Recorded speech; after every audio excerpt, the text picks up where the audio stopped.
What's up YouTube? I'm here to do what's in your gym bag video. It's pretty cool. So I'm going to show you what exactly I carry to the gym every single day. Keep in mind this is just my workout bag. I also keep a bigger duffel bag for all my clothes because I like to take showers and stuff after I work out. So, but anyways, getting into the gym bag. Alright, first of all, I get a pretty good sized gym bag. This is a Nike gym bag.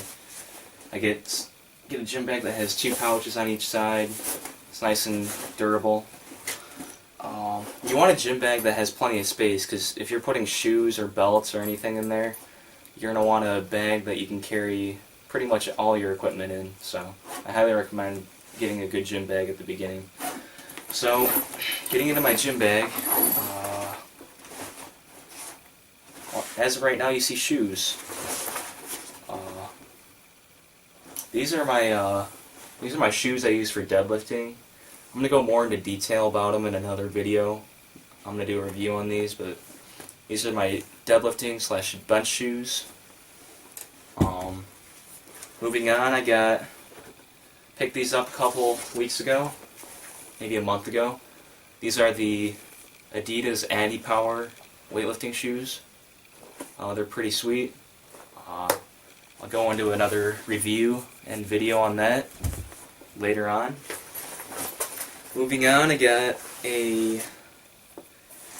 is an Inzer Forever lever belt. As you can see, this part, it's a lever, snatches on like this. This is a really good belt. I highly recommend getting a belt like this. For this belt, I picked it up, it's about, well, this is a 10mm. You can get a 13mm too, and you can choose the color.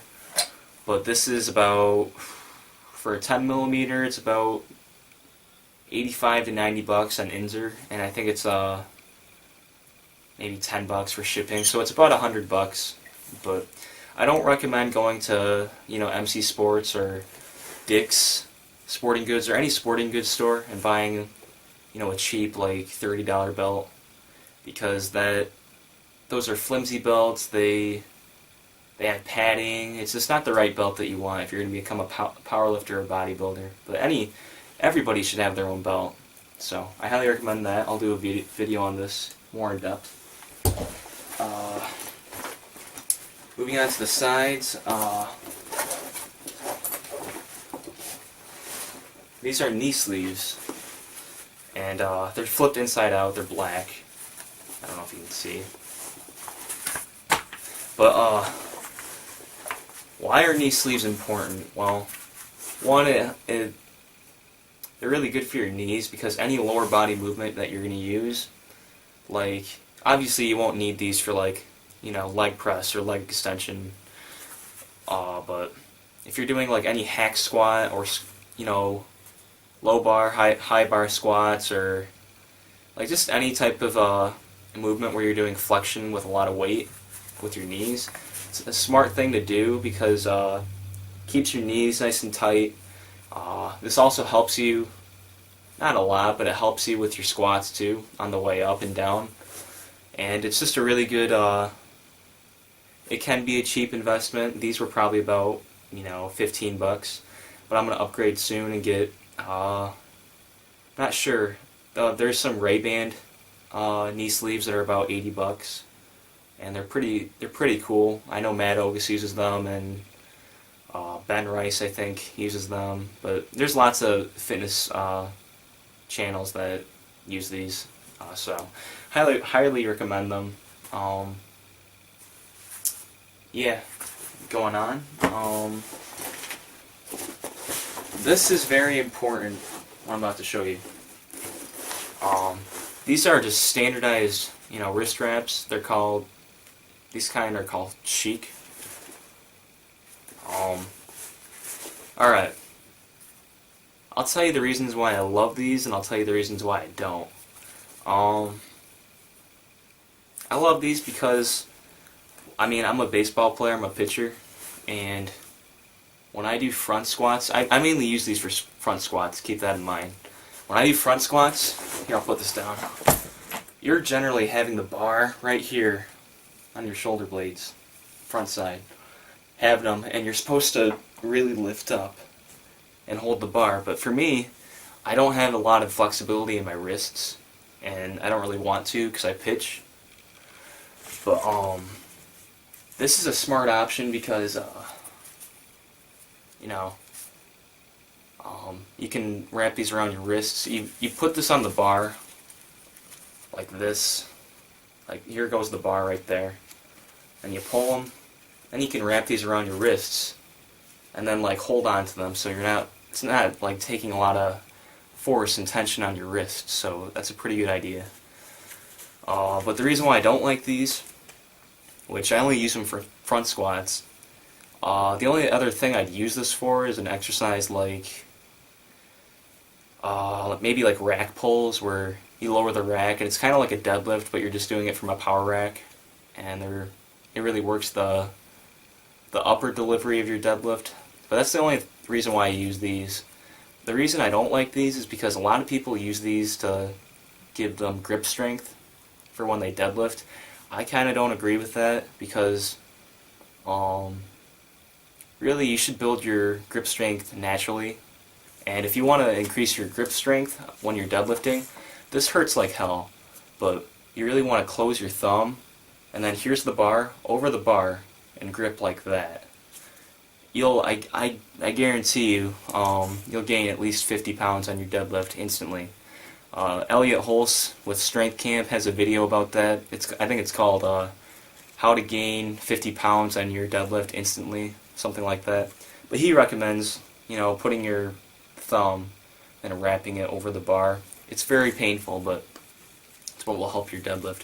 But I don't like it that people will, wrap these around the wrists and solely rely on heavy deadlifting with straps. And I don't agree with that, because it's better to get calluses and naturally, build up your deadlift that way.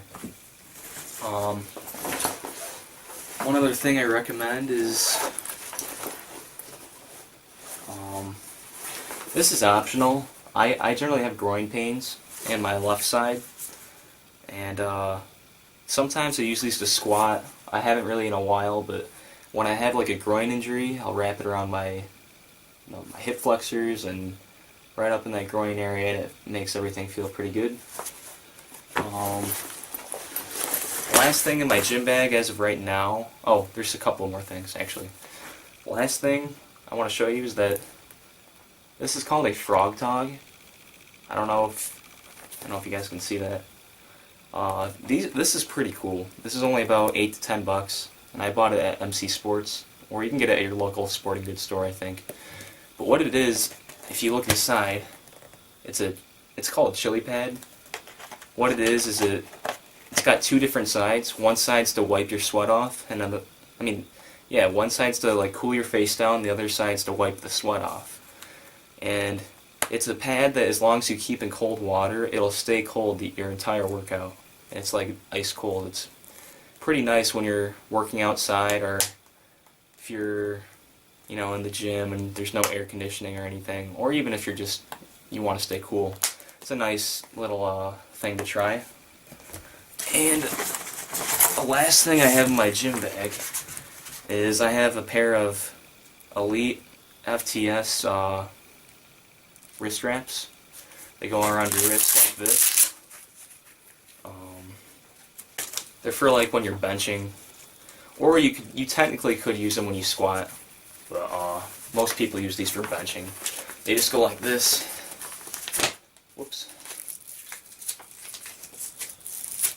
And it keeps your wrists nice and tight when you're, heavy maxing out on your overhead press or your bench press. So one other thing that I keep in my gym bag that I don't have with me because it's in my friend's gym right now in his basement, I keep a lot of tubing bands with me to stretch out my arms in case if wherever I'm going they don't have tubes. So that's also a good thing to have. What I also keep in my gym bag, I have it right here. This is my workout binder.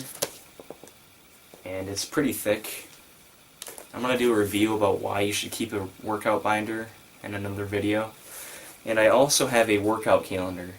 This is just for my baseball and my workouts. It's also like a journal too. Like every single workout I take, I write my notes and thoughts and what to work on and what went well, what didn't go well. It's a good thing just to track all your progress too. So, yeah, that's it. That's my review on my gym bag. I think later I'm going to do a supplement review too, all the stuff I'm taking. So, yeah. Thanks, guys. Hey, guys. One other thing I forgot to mention earlier in my What's in Your Gym Bag video. I forgot to show you this. I also keep a drawstring Nike bag that I throw in because I like to carry extra stuff up to the gym with me. And here's all the other things that I take with me to the gym. If I'm going to my friend's, Chris, we have a gym together. It's in his basement. We're going to be doing a updated review or tour of the gym, if you will, because we did some minor fixes and we added some equipment and cleaned it out a little bit so we got more space down there. But when I go to his gym, we have a stereo. It's a nice Sony Explode stereo, and it kicks ass. It's got really good tones to it. But